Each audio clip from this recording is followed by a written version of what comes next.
Sampurasun, lujeng enjing pamirsa, tepangi sareng simkuring Sopian wala gumilar di Gumilar News. Edisi dinten Minggon, ping 20 Januari 2018. Aya sababaraha warta nostong ka redaksi, barisi dugeun ya sabangun kapayun. Warta nu barisi pidangkeun nyaeta wisata alam nu aya di Kabupaten Pangandaran.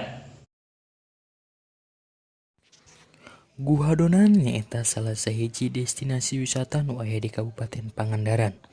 Tepatna di Dusun Cinta Maju, Desa Tunggilis, Kecamatan Kalipucang, Kabupaten Pangandaran. Kirang langkung 20 km sate acan Pantai Pangandaran di arah Jakarta Bandung. Guhadonan baheula di era penjajahan Belanda sok dijadikeun markas tentara Belanda pikeun istirahat manehna. Luas guhadonan ieu kirang langkung 2,5 hektar. Guhadonan ieu ngagaduhan sababaraha pintu rohang lebet sareng kaluar.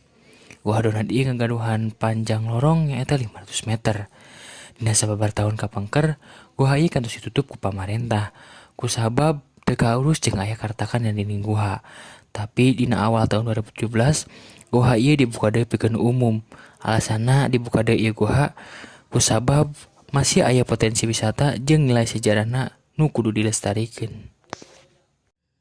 Pamirsa, mung sakieu tiasa dipidangkeun wilujeng patepang dina wartos-wartos nu bakal dongkap. Simkuring Sopian wala gumilar, amit mungkur, amit mundur. Wassalamualaikum warahmatullahi wabarakatuh.